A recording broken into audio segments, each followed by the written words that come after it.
Divan decides that if Necrot is to be the center of his empire, he needs to attract more skilled craftsmen to help develop the small village into an imperial city.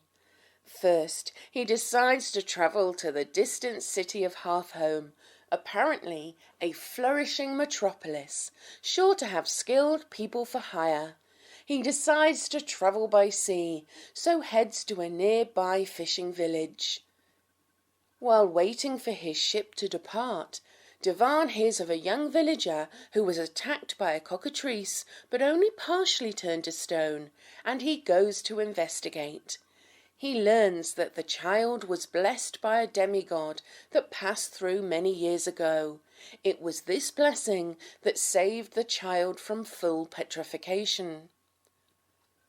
During his journey at sea, Divan observes many strange creatures, including an island where Medusa made her new lair. Eventually, he arrives at the largest city he has ever seen, bustling with people.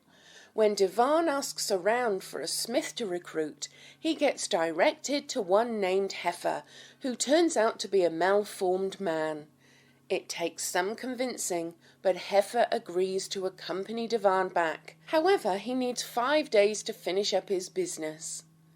During the return journey, the overladen boat gets into some trouble. Will Divan make it home safely? Will Necrot accept Heifer? Will Medusa be a gracious hostess? Let's find out now on Dicing with Death. Hello, everybody, and welcome to Dicing with Death. How are you doing today, Brian? Hello, I am doing well. Splendid. Excited to sneak in some D&D today. Random Wednesday, not our usual Dicing with Death time, but when are our lives ever usual? Time? Did we have a Wednesday? I don't know. I think we used to play on Tuesdays and Wednesdays and Fridays. Is Thursday the only day we haven't played on, like routinely, and Monday? You know, I can't remember. It's been 5 years of Dicing with Death. There's been a lot. Been a lot of death and a lot of dice. Maybe longer. I don't know. Well, do we need to catch anyone up on anything, or should we hop? I just closed. I don't think so. I mean, the lovely Layla and Chris just caught us up. Love the recaps. So I think we're ready to jump right in. I already at least bored myself with the pre-show banter. So unfortunately, chat got dragged along for the ride. Yes, hold on. I have to let the cat out. That is my life now, opening doors for this animal. Yeah. Gotta go give the cat to your neighbor. He's gotta go put the cat to work in the wood shop. Is it really safe to be unleashing the cat into the balcony with all those saws going?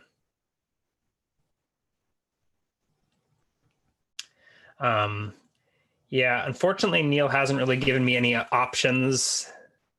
And so as much as he grumbles about Fireball, that's pretty much the only hammer I've got for this campaign. So Fireballs all around.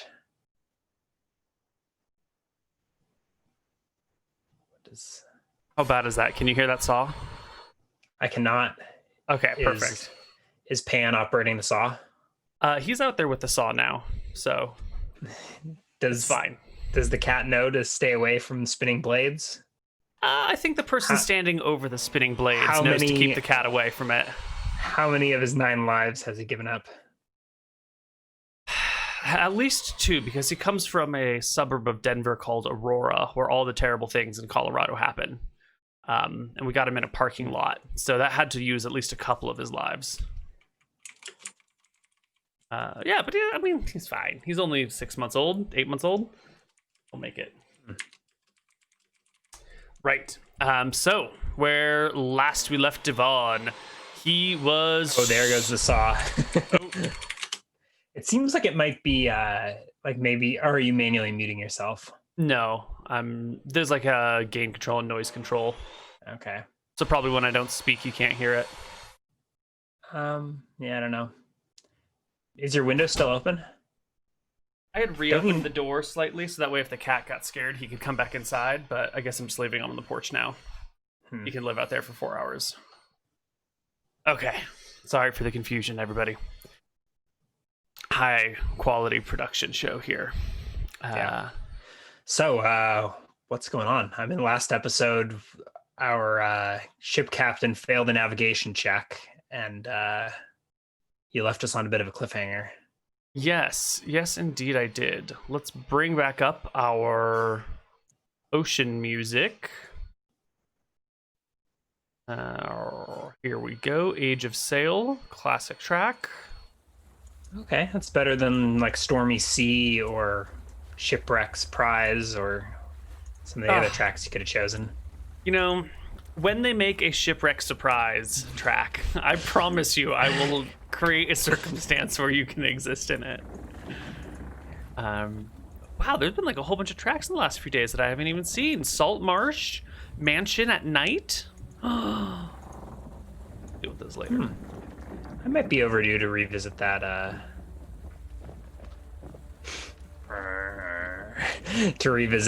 ghostly marsh. What are you drinking? Is that a 2-liter Coke?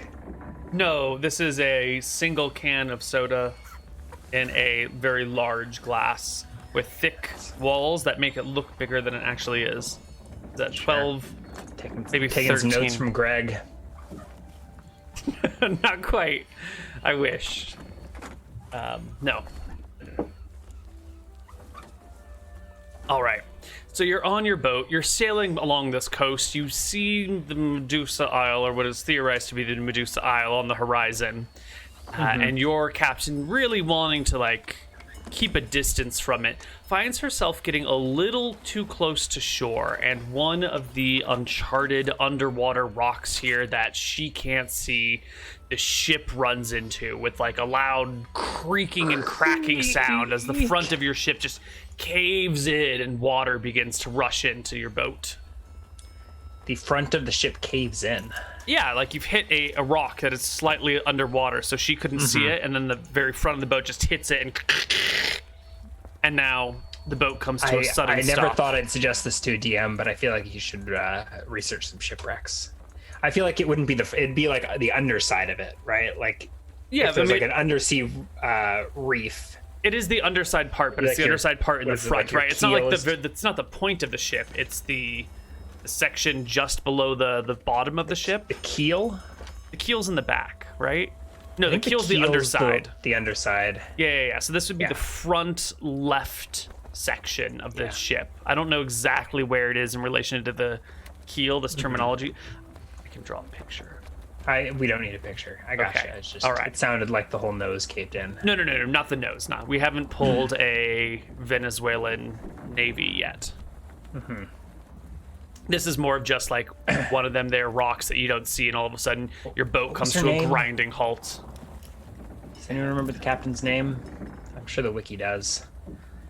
But Roxana. That's not a good sound. I get up from whatever I'm distracted by. It is indeed a bad sound. Your boat is beginning to sink. Water rushes in. Well, fortunately, we're on a reef, right? So it's not going to sink far. We're just kind of stuck. I mean, if there's an underwater rock, you could probably stand on it, you know? Right. Or the boat might, if it's this shallow. So you can see that you are maybe a half mile, quarter mile off of the coast. A distance that you thought should be safe, but apparently it's a little more shallow here than anyone anticipated.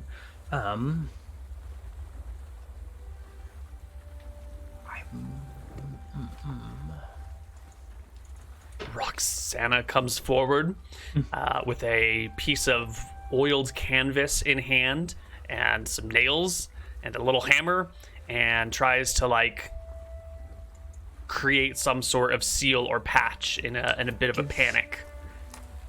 Give me one of those nails, I say. She's got like a little toolbox next to her that's open. She gestures to it while trying to shove the rock away from the boat, and then patch it up as she's doing this. The workmen I think his name was Heifer. Heifer. Is Workman, sitting at the craftsman, the blacksmith, is at the back of the boat. This is definitely out of his area, so he's just sitting there watching the boat take on water. Yeah. So I use minor disintegration to disintegrate a nail, and then use conjure simple object to convert that nail into a patch for the boat. So I'm like, making like a metal, as thin as possible metal sheet to cover up the hole. Oh. And assist Roxana in patching this. How bad is there like just like a section where there's a rock jetting through, or is it like we scraped along it and there's a... No, it was a full come to a dead stop and then start to drift with its current. Hole about this big, punched through by just a bulbous rocky outcropping. Damn, I'm level 5? Wow. 32 HP? And fireball? I didn't realize how powerful this character was getting. All right. Sneaks up on you a little bit. Yeah. You minor disintegrate. I can with at level 5 I can conjure 5 pounds of object. And is there an AoE? Because if I make it a thin sheet, it shouldn't matter. Could it actually be wood? I guess it's not permanent, so it doesn't even matter. Metal's probably fine. Sprinkling components. You need a powder or dust of the material desired. So if you got some sawdust, I guess you could create a piece of wood. But can I like intermix it with the rest of the material? Like, can I conjure this plate to be integrated into the ship? No, it won't meld with the ship. You might need like a separate. Even if it were wood, you could then nail it to the ship. It wouldn't be watertight, but she's got that greased rag, and you could probably have just someone. I think I just make it bigger. Bigger than the hole and covers it. Maybe I summon it. Let's see, if I summon it outside the ship, would water pressure push? No, it's probably easier to just on the inside and nail it in and use a greased rag. And unfortunately, I need to concentrate on it to keep it permanent. Oh, because it's just 3 rounds per level. Or as long as you concentrate. Caster may not break line of sight and cannot occupy their mind with other things. I probably couldn't even sleep. This will at least hopefully get us going. Does it work? Does it seem like this patched hole? Yes, you can create a patched hole, and Roxana, who's over here busily trying to use a piece of cloth to hold back the water, is surprised when you hand her a plate about the size of the hole, just a little bit bigger. I think I push her out of the way. I think she sees me. I think I push her out of the way and I conjure it over the hole. But yeah. Same. 39. Yeah. She hops to, immediately starts hammering it into place, and then greasing the sides while trying to have a conversation with you, but you're pretty focused on the spell. And she starts saying things like, "Where did that come from? I swear to God, I didn't have anything like that on the board. Where did you get that? Hello? From your nail. I conjured it. It is but a simple object.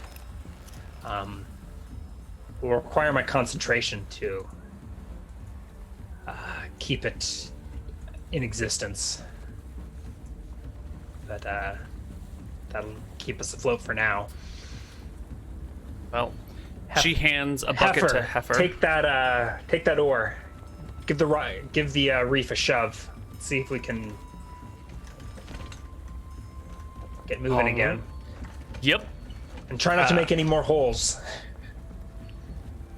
He pushes off with the oar, which gives a nice strong push, and you drift back out slightly farther and farther away from the coast. As soon as you're level 5, so you've got 20 minutes where you can sort of talk about this, but after 20 minutes, because it's 3 rounds per level, you'll have to remain fairly silent until you want to sleep or something. Yeah. So what are you going to tell them about this patch? I mean, I told them that I I've conjured it, but it will require my concentration to keep the ship intact.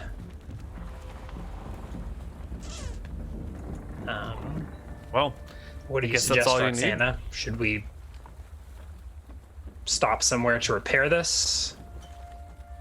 We'd need a proper shipwright to fix it, and unless we see one, we're just gonna have to limp home. Okay. Can you do this every day? Stick close to shore. Yes and no. I need rest to recharge my powers. Let's think. Takes 7 MP, 7 times 4. Yeah, I've only got a couple of hours. If I just cast them on top of each other, if I concentrate, it can be indefinite. I mean, I think maybe we'll play with using the Force March system for spell concentration or something. And see if Devon can keep concentration through the night. Yeah. Okay. Well, the rest I can also, if I lose concentration, I can make a new one. Mm-hmm. Do I have any other? But that's the sort of thing. If you're not next to the rock, which is plugging the hole, sort of, and all of a sudden the patch disappears, you'll take on water at maybe too fast of a rate to repair. Maybe. Possible. Ships are kind of meant to be able to take on water, right? And they'll stay afloat with a surprising amount of water on board. But you can also get yourself in a position where it might be too late.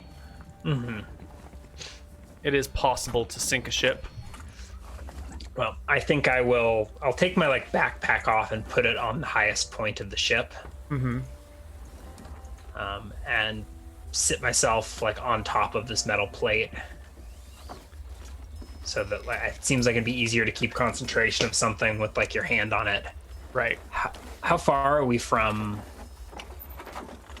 If we were in good shape with a trim boat and a little resistance, we could make it in 3 days, but we're taking on water and we're sitting I look at her a little incredulously. Low. Might take 4. We can bail out the water, but even 3 days is... Yeah, I can't even really have a conversation while maintaining concentration, can I? Nope. You're in a bit of a pickle. But there's not much else to do at this point other than to limp along and see if we have any other problems. Yeah, I think I can hold it for the day, maybe. Stick close to shore and...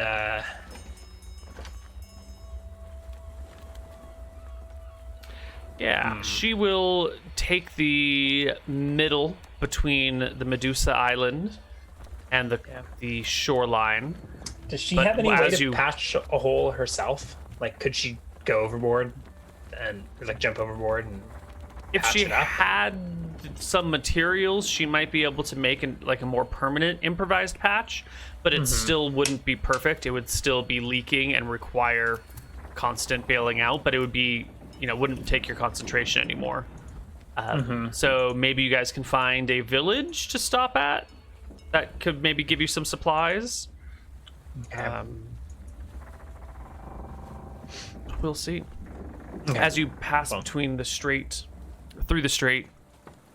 both Roxana and Heifer kind of keep their eyes and shoulders turned away from the Medusa Isle, little concerned that a wrong glance at it might cause them to permanently How does petrify. Heifer know? Did Roxana tell him what's on the isle? Oh, she does. She feeds him tales of where you've come from, your journey here, the theorized Medusa on the island, because of the statues that they see there. He keeps his mouth quiet and shut about it, maybe mumbling to himself, oh, maybe this is a little more than I asked for. I mean, he did say we were going to build something great together, but Jesus Christ, Medusas? What is going on here? He holds true and steady. So it was 5, 10, 15, 20, 25, 30 miles you can make it this day instead of the 40 you were doing before. And now that you have reached the safety of I don't know what you would call them, the fingers coming down out of the island here, and are exposed a little bit more to the open sea, your ship is in with the patch and everything, I'm going to call for another. Wait, hold on, this is this is worse water here? Yeah, back over here, it's a little bit shallower, and the waves aren't so bad, the winds aren't so bad. Out here, this is a little bit more open, exposed ocean. I think we'd mentioned when you were over here so that you could see maybe some hills off in the distance on this side. So this looks like it's a very large bay that you've been through. But out here, I think you're on the Devon coast. is concentrating, and I don't think he can really talk or strategize. So I guess I'll leave it to Roxana's judgment. Yeah. But it seems to me like a better plan would have been to run aground in calmer weather and go ashore to look for help. But we will see. Yep. She makes her seaworthiness check and keeps the boat on a nice and even course. The winds pull up from the west, and she can kind of ride the winds a little bit farther and keep the boat, she rolled very well, moving a little farther that day than intended. As the sun begins to set, and you haven't spoken a word in hours and hours now, she kind of comes towards the front of the boat and sits near you and says, Devon, I know you can't really speak to me right now, but give me some sort of sign if you think you can hold this overnight. I nod. I can probably say words, right? I just can't sustain a conversation or think that. Yeah. I nod. Coffee? Do you have coffee? Is that a thing in this world? Gnome dust? Is that a thing in this land? It could be. It definitely could be. What does she have in terms of stimulants on her vessel? Well. A 17 means she's definitely got one of the two. It is coffee. So she will take one of the barrels of water that she's got on here, the little mini kegs, and you'll see her take a bag from underneath one of the seats, pull out some beans, put it in a mortar with a pestle, and sort of crush them up a little bit, and then just dump them into a small keg of fresh water. And cold? That's gonna take a day to extract. I think Devon should just give me the beans, and he'll chew on the coffee beans while he maintains concentration through the night. Chewing on coffee beans all night? To make that sounds terrible. Not intermittently. It probably only takes a couple to get a buzz. Yeah, I guess it's only 20 or 30 beans and a cup of coffee. And I guess if you're chewing them, you'll probably get a higher caffeine extract than if you steep it. Was it Einstein that would count out his coffee beans every morning? There's some famous genius that would count out exactly 20 coffee beans or something for his morning cup. Huh.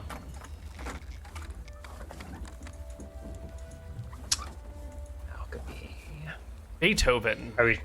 Was it Beethoven? Beethoven, that's what Einstein 10 seconds of Googling gives me. Yeah. Count 60 beans per cup, according to his diet. 60. Wow. That's a lot of beans. Right? Mm-hmm. There's 76 coffee beans in a cup of coffee. Google tells me. Which came from 38 coffee cherries, which are hand-picked. Oh, so when they say 76, they mean the beans divided in two already. Okay, well, that makes sense. I don't know. It's fine. Well, no, because I think even with the divide, it's 2 coffee beans. When you look at a coffee bean, even it's kind of split down the middle. There's a second one, I think, that's inside of the cherry with it. Oh, so each bean is 2 beans? Well, if you take your split bean and you put them together, it makes a full seed or whatever. something like that.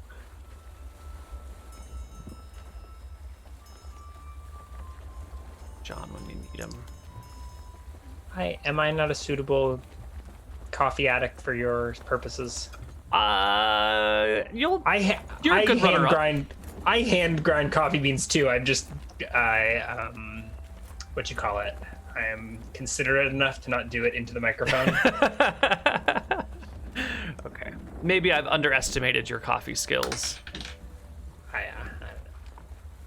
I'm just more modest than our fearless coffee leader. But anyways, cold brewing coffee would take like a full day. So if she didn't already have it made, it's not going to work. So we chew on coffee beans and keep watch and keep concentration through the night. She will sail the boat into the evening looking for some sort of place to make landfall, but this whole coast is unexplored, and Roxana's a little concerned about running afoul another rock, this time at night. So she will keep the boat anchored near a shallow section in this hex for the evening. And I think Devon is too focused to strategize on his own, so he'll just keep the ship afloat. It seems like kind of a waste of concentration to just be sitting here anchored, but it does. I'll trust the sea captain. I'm going to need some sort of, can you keep concentration all through the night when it's dark and the stars are out and the winds are blowing and everyone else is asleep? Yeah, I'm thinking maybe a con check or something. I want to look at how a force march usually works. Con seems very It's usually reasonable. con for a force march.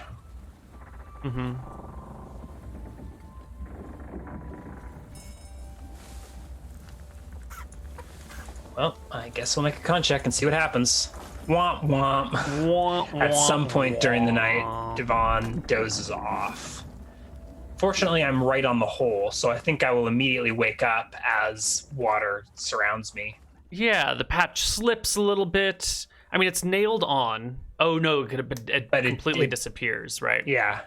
Yeah, so you are... And I think the duration was at the front end. It's not when you stop concentrating.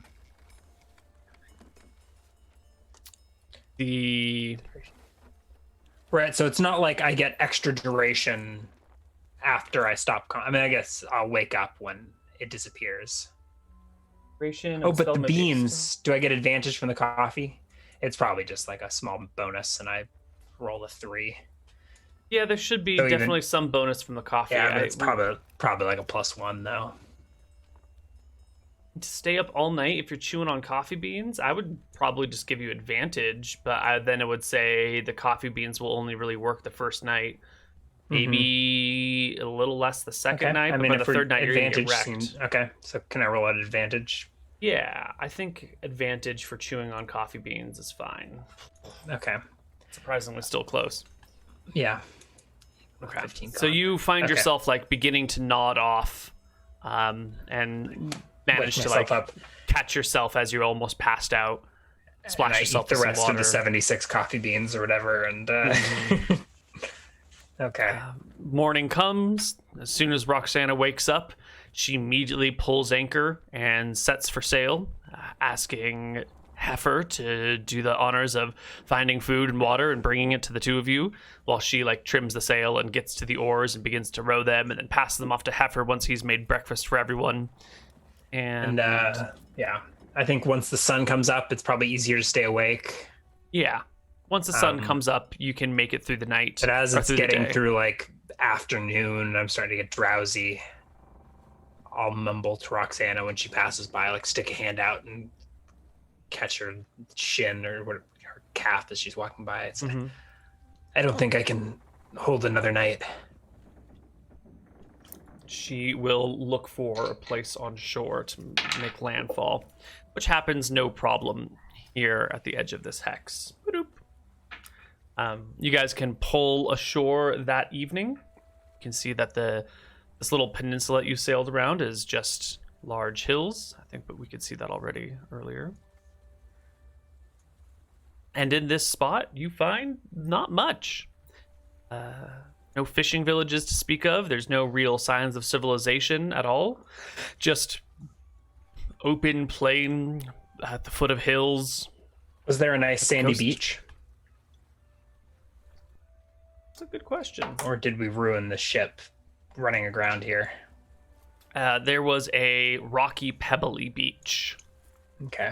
Enough, rocky enough that it would, pebbly enough that it's not going to break your boat, but not really gentle, soft landing, and also no real supplies around, no trees to speak of. Maybe like a couple of small cypress trees, but they're all twisted and gnarled and not great for woodworking or shipbuilding. What I should do is cast Mark of Recall on some food stuffs. It has to be a single object, right? So I'd have to Mark of Recall a bunch of watermelons or something that could be summoned whole. for emergency food rations that could turn a wizard into or allow a wizard to create food and water. Just recall watermelons? That's amazing. Thinking the biggest single food item that you could come up with. Yeah. Love it. So as soon as we're pulled ashore and I can, Devon will just pass out. Mm-hmm. All right. Worry about the rest of this in the morning. Okay. Devon KOs himself. Morning comes. I guess an object could be a sandwich or a loaf of bread. Sketchy territory. Loaf of bread makes a lot of sense. A sandwich is a composition object, right? Well, what about could you mark a box? Of recall? It says you can mark of recall a box, but it couldn't. Well, there's a weight limit. Yeah, but I assume this is meant to I feel like a weapon is much more complicated than a sandwich, is it not? I assume this is meant to be able to conjure a weapon. Yeah, but a weapon is put together into one tight thing that doesn't move. A sandwich, what if the top piece of bread falls off? What do you conjure? Just the thing that was marked? Yeah. It's loosely held together. It feels... What if you take one of those little mini sandwich swords and stick it through it with an olive on top? That might work. All right. This is research for another day. So the next morning, I wake up probably right where I was, wedged in the hull of the ship. Yeah, and you see... and get up and look around. You see Roxana. She's already awake. She's moved onto shore. She's gathered a little bit of broken cypress trees and some tall grasses to make a little bit of a fire to cook some water, boil some water, make some early breakfast. But she's looking out across the field, and maybe 200 yards away, there's a group of 4 white-tailed deer just grazing in the tall autumn grasses. Fireball! You would set fire to the plains. And yeah, there's probably even more deer out in the plains. She's looking out at these I critters. jump down from the ship and approach her. As you approach, she calls out to you, "Hey, Devon. Do you think you could get one of those deer?" Fireball! No. How far away are the deer? About 200 yards. Because if we still have a few nails, and I got my hammer. You fold over some deer hide over and over itself. Maybe we could make something a little bit more permanent that way. I thought you were after breakfast. I do have an animal handling proficiency. I'm more used to goats than deer, but I'm wondering if this should at least give me enough knowledge to know, okay, you'll spook them if you approach them from downwind. I guess I'm not a hunter, but I would like to attempt to approach them calmly, non-threateningly, and get within range of my spells. I think a shadow snap is probably a lot of 120 feet.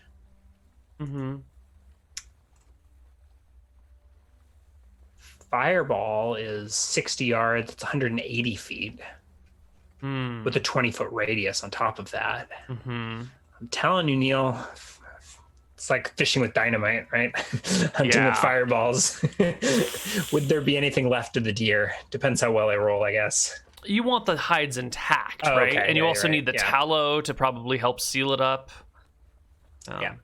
So I will attempt to sneak up on the deer to get within 120 feet for a shadow snap. All right, give me your check. Would you just like a stat check, or is an animal handling appropriate for? I think animal handling is appropriate. It's meant for using so hunting with is meant to like creatures. Hunting is like, okay, I'm in the plains, I don't see anything.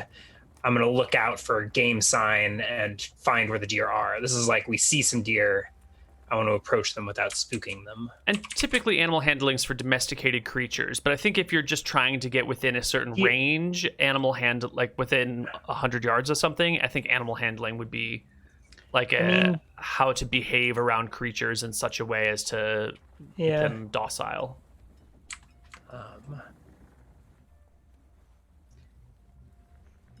See, animal handling enables the character to exert greater than normal degree of control over pack animals or beasts of burden. I would consider deer pack animals. A successful proficiency check indicates that the character has succeeded in calming an excited or agitated animal. Contrast, a character without this has only a 20% chance to succeed. Meh. I mean, go either way. Yeah. So, do you feel like an animal handling check is appropriate here? How close did you want to get with it? 120 feet. Ooh, so that's what, 40 yards? Do yards actually help you? Well, in my mind, I had thought that you could get within 100 yards with an animal handling check.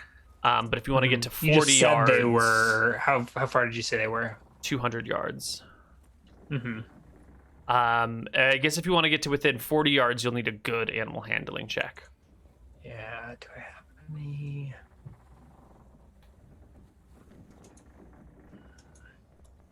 I don't think I have any spells that can get there, so I guess we'll see. Where are they? Like, can I They're like approach? Northeast of you. What if I don't approach them yet? I think what I want to do is backtrack and circle up the hills and like pincer them like this or something. If that makes sense. Oh, I see. So circle around them at a radius of like 300-400 yards. Mm-hmm. Outside of spook range, and then approach them so that if they do get scared, they run towards the water and towards our ship. Okay. Not out into the plains. Yeah. That makes sense. So if I fail, it gives me like a second chance because they get scared towards the water or towards my companions or. Yeah, so it'll be about maybe a mile of walking for you to circle around, probably close to like 3/4 of a mile, to get to the other side of the group of deer. You take maybe 15 minutes to carefully walk around them as they graze. Okay.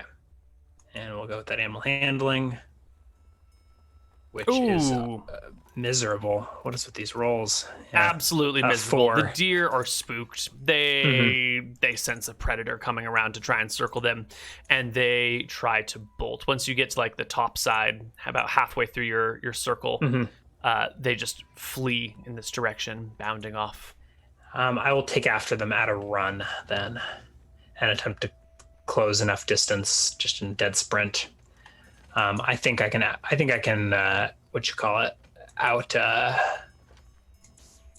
Out fatigue a deer. Maybe out fatigue, but not outrun. A deer can like reach a running speed of 30 miles an hour. They can't keep it for so long. That's the human's one great strategy is endurance hunting. So you can chase the deer. They bound off. You probably lose them in the grasses, but if you keep running and you keep chasing, you'll find them again. Hold on a sec. Just out of curiosity, an antelope has a move speed of 24. I don't know if we're calling this an antelope. Let's see. Cattle are like 15. I don't know if is there a deer anywhere? I don't know. I just looked up running speed white deer. Mm-hmm. Maybe in herd? Mammal herd? Mammal herd did not have it. The closest thing was I guess antelope is pretty close to deer, but they're a little probably more fleet of foot. Although we're in a plain, which is 24. Antelope live in the plain, yeah. Yeah. However, I think my stats are better than theirs. Yeah. So I might be able to I might even a wild stag is under mammal. Move speed is also 24. That makes sense. They're about twice as fast as you. But if I can succeed in one more strength check than them, I can sprint. I can outsprint them. Although you just want to say that. Yeah. I think in this situation, they have, you're at 400 yards when they leave. And so you've got to close that distance and then close any distance that they further flee. So I think this is going to be more of an endurance thing than an actual outrunning moment. Okay. I mean, either way, I think Go ahead. What were you going to say? Either way, I think statistically I can outrun them. I can't. Yeah. So Devon I break will into chase... a jog and try to keep them in my eyesight. Yeah. Why don't you just give me a con check to outrun the deer?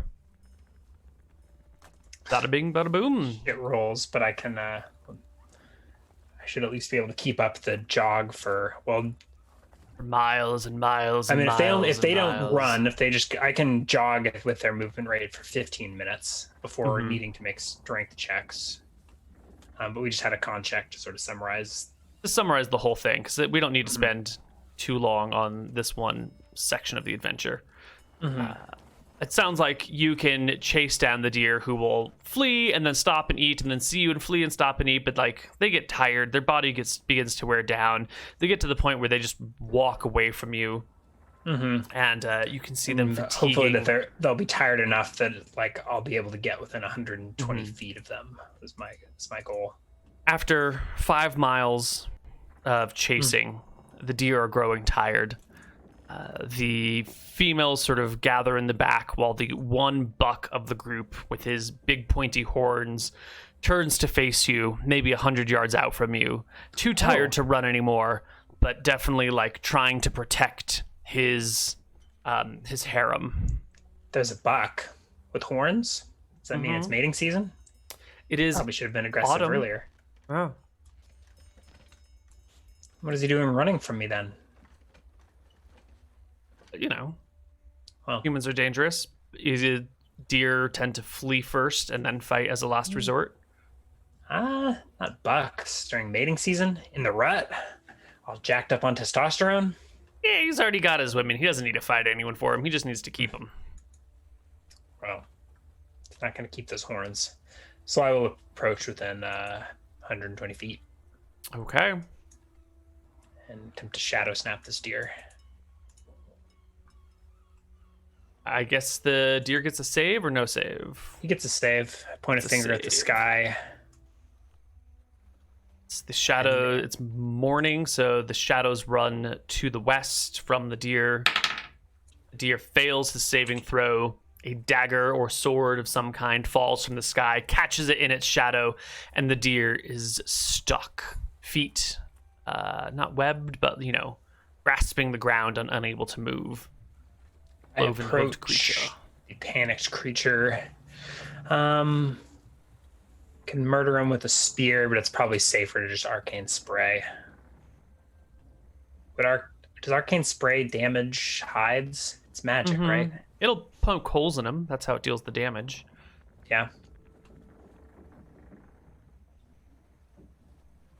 All right, I'll spear the deer. That's fine. Yeah, you can outrange it. Does the rest of the pack flee?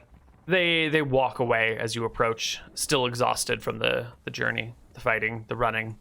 If this were a dog, you'd give him every fighting chance to bite back, but this poor deer is you can outrange him with a spear, though. There's no way that if its legs are stuck, there's no way you couldn't kill it. Okay. Unless your heart just couldn't take it. No, I stab it in the throat. Okay.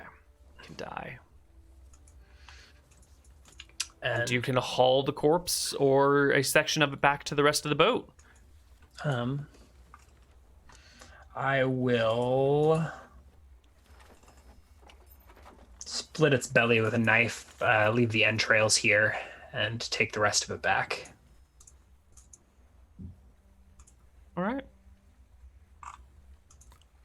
Leave the guts behind, reducing the weight of the deer.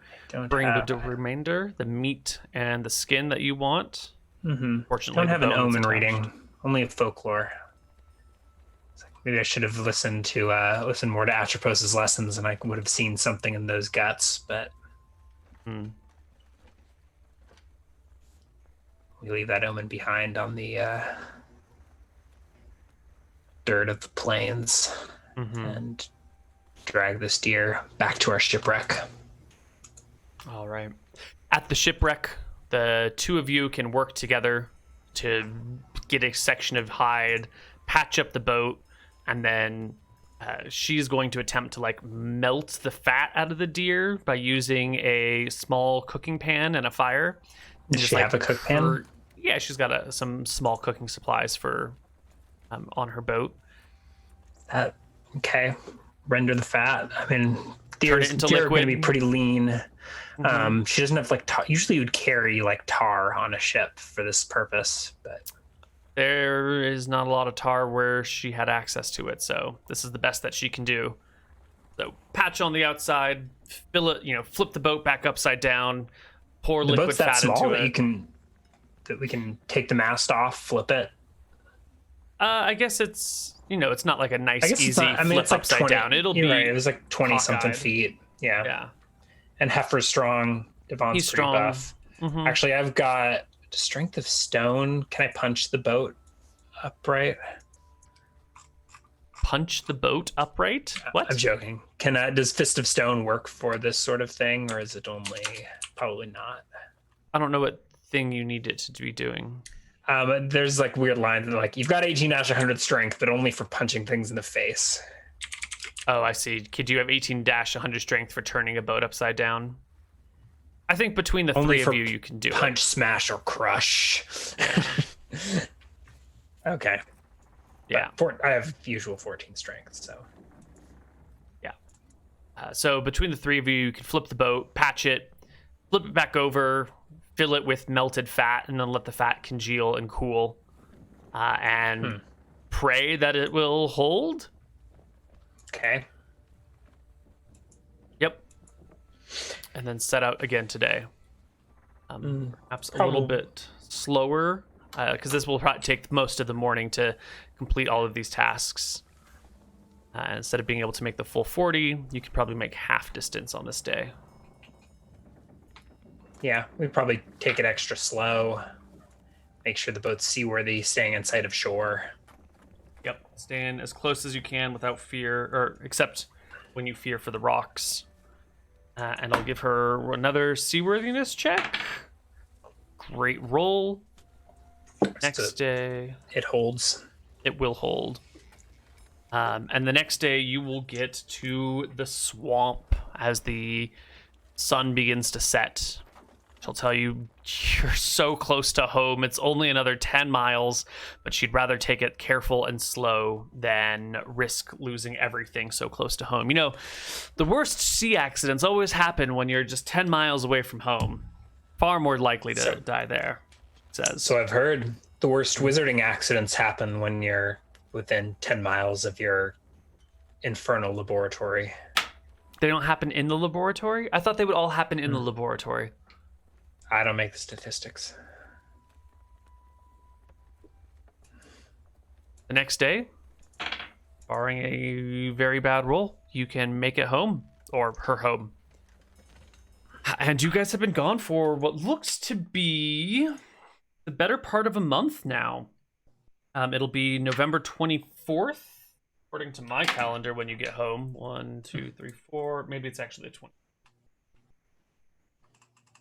Yeah, I think it's actually 5th when you arrive home at her place.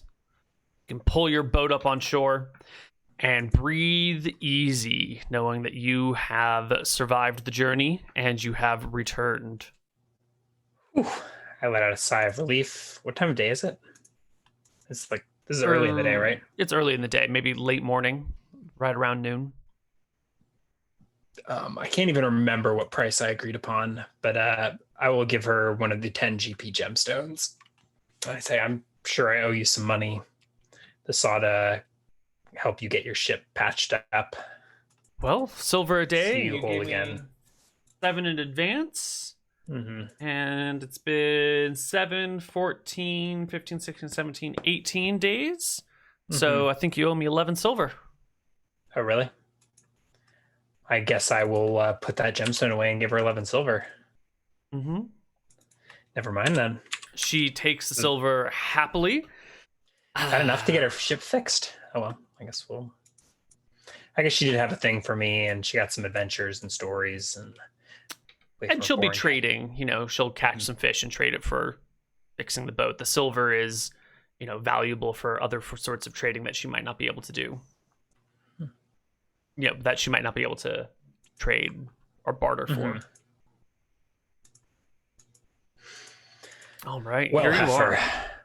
Necrot is maybe 2 days through the woods. We're not there yet. Over the hills. Are you sure? But we can rest in some. We're done with the boat. I never see another boat in my life. It'll be too soon. You're telling me.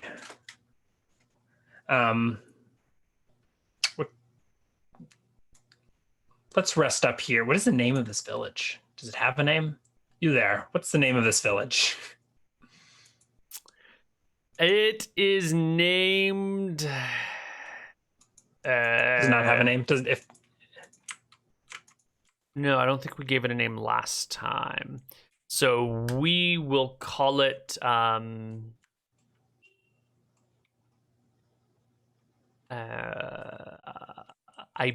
Jimmysville. Iberia. Right. I'm sure they have good port here. Well, it's really just a sandy beach that they pull little boats up and down on. The village is small and sad. I meant the beverage, but I did not know there was an Iberian beverage. Port. It's a fortified wine. I think it's. Oh, I see. I think there's. You didn't mean Iberia is the beverage. You meant port is the beverage. Port is the beverage. Yes. Got it. Yes. I think there's. Yeah, Portuguese are famous for it. Oh, is that why it's called port? Because it's from the Portuguese. Porto. Yeah. Things every day. Well, I think this is a great stopping place for our first break. When we come back, we'll see what Devon gets up to. See you guys on the other side of the break. Bye-bye.